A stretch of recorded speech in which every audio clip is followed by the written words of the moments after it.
Atenção pessoal que vai prestar o concurso da Alero. A FGV simplesmente adora criar armadilhas em contratos administrativos. Nesta nossa análise, a gente vai mergulhar de cabeça na Lei 14.133 de 2021.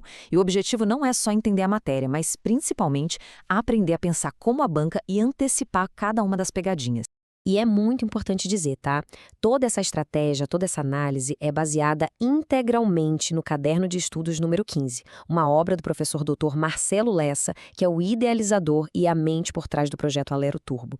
O caminho que a gente vai seguir aqui é o dele, um método já testado e validado para garantir a melhor performance.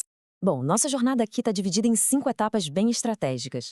Primeiro, a gente vai decifrar o jogo da FGV. Depois, vamos construir uma base teórica bem sólida. E, em seguida, a gente entra na zona de perigo, o lugar onde as pegadinhas são expostas, sem dó. A quarta etapa é o nosso simulado de elite, para botar o conhecimento à prova.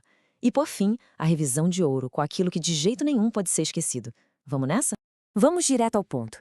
Encarar uma prova da FGV não é só saber o conteúdo, é entender a mentalidade da banca. É um jogo. E para ganhar, você precisa conhecer as regras, os atalhos e, o mais importante, as armadilhas que eles espalham pelo caminho. É isso que separa quem passa de quem fica para trás. Exatamente. E para a gente conseguir jogar esse jogo e vencer, a nossa base teórica tem que ser rocha pura. É aqui que a gente constrói o alicerce de tudo. O professor Lessa sempre bate nessa tecla. Entender os conceitos fundamentais é o primeiro passo para começar a enxergar as sutilezas que a FGV adora explorar nas questões. E o conceito número 1, o coração da matéria, é este aqui: cláusulas exorbitantes. Pensa nelas como superpoderes que só a administração pública tem. Num contrato normal entre duas empresas, as duas partes estão no mesmo nível. Aqui, não.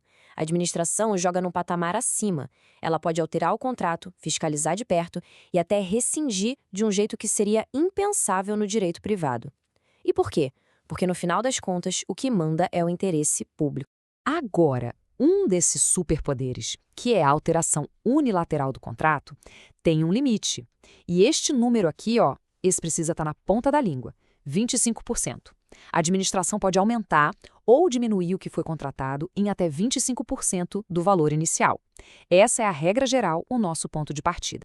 E aqui, pessoal, mora o perigo. Essa é uma das armadilhas mais clássicas da FGV.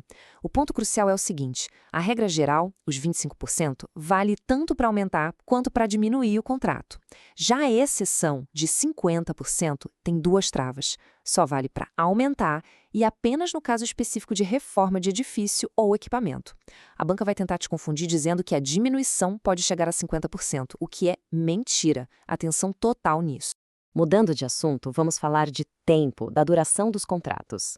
A Lei 14.133 deu uma boa flexibilizada nisso, viu? A regra geral continua sendo a vigência do crédito orçamentário, que geralmente é de 1 ano.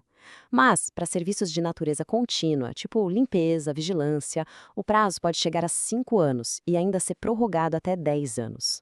E tem também os contratos por escopo, como construir uma ponte. Aí, a validade não é o tempo, mas sim a entrega da ponte pronta. Um contrato, para ser justo, precisa manter o equilíbrio financeiro do começo ao fim. E, para isso, a gente tem uma caixa de ferramentas com 3 instrumentos. O reajuste é o mais simples. Corrige a inflação todo ano usando um índice. A repactuação é mais específica. Serve para ajustar custos reais em contratos de serviço com muita mão de obra, tipo quando sai um aumento de salário para a categoria. E a revisão é a mais poderosa, usada para reequilibrar o contrato quando acontece algo totalmente imprevisível, tipo uma guerra. Ok, agora respira fundo que a gente está entrando na zona de perigo. É o momento de ligar o modo águia, de afiar nossa atenção aos detalhes que fazem toda a diferença. Vamos passar por uma bateria de perguntas rápidas, os flash memos do professor Lessa, para identificar e neutralizar os truques que a FGV mais gosta de usar. Foco total aqui. Primeira pergunta-chave, e essa é capciosa. No direito privado, a lógica é simples. Se você não me paga, eu não te entrego o produto. Um não cumpre, o outro também pode parar. Mas, e contra a administração pública? O contratado pode simplesmente cruzar os braços e parar a obra se o governo atrasar o pagamento? A resposta é: pode, mas tem regra. E a FGV vai testar exatamente a mudança que a lei nova trouxe. Na lei antiga, a 8666, o prazo para poder suspender o serviço era de 90 dias de atraso. A lei nova, a 14.133, diminuiu esse prazo para 2 meses. É um detalhezinho que vale uma questão na prova. Atrasou mais de 2 meses, o contratado ganha direito de suspender a execução do contrato. Próxima armadilha. A gente aprende desde sempre que a regra com o poder público é o formalismo, ou seja, contrato administrativo tem que ser por escrito, tudo bonitinho. Mas a FGV adora testar as exceções. A pergunta é: um contrato de boca, verbal, com a administração é sempre, sem exceção, considerado nulo? E a resposta é não. Não é sempre nulo. Existe uma única e específica exceção e ela tem um valor exato.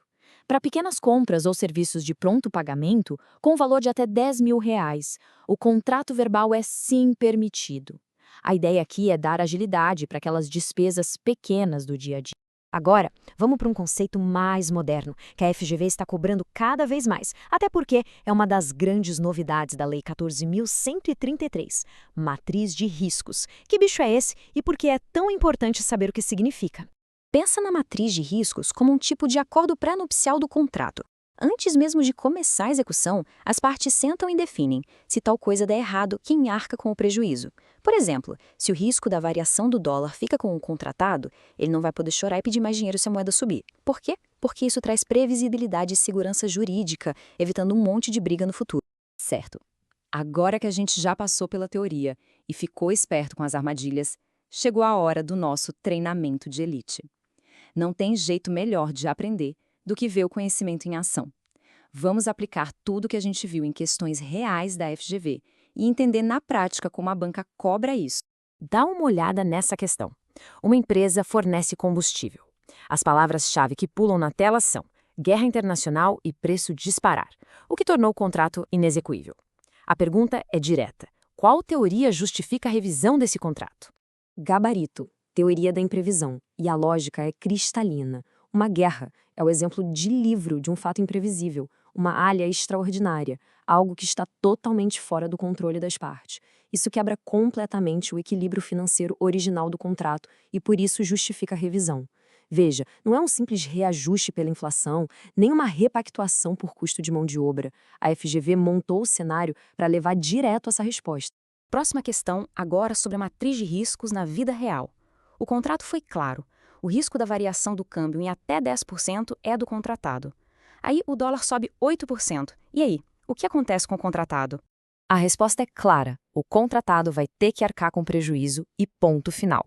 O pulo do gato é que o evento, essa alta de 8%, estava dentro do limite de risco de 10% que ele mesmo aceitou no contrato. Ele já deveria ter colocado essa margem de risco no preço que ofereceu.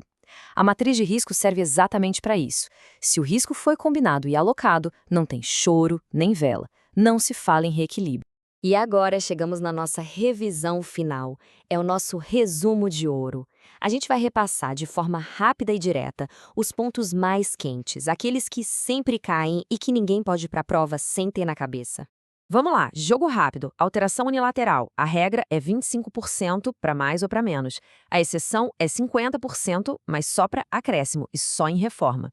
Duração, serviços contínuos, o prazo máximo é de 10 anos, isso é um ponto-chave. Inadimplência da administração, o contratado pode suspender tudo após 2 meses de atraso no pagamento. E por fim, matriz de riscos. Se o risco foi combinado e alocado no contrato, não cabe pedir reequilíbrio. E para fechar, uma reflexão do professor Marcelo Lessa. O contrato administrativo é um compromisso muito sério. O sim da administração ao assinar e o não na hora de fiscalizar e recusar o que está errado são a pura essência da defesa do interesse público. É essa retidão, essa integridade que se espera de quem vai atuar na Assembleia Legislativa. A gente agradece a atenção e reforça o valor imenso do projeto Alero Turbo na preparação de todos. Até a próxima!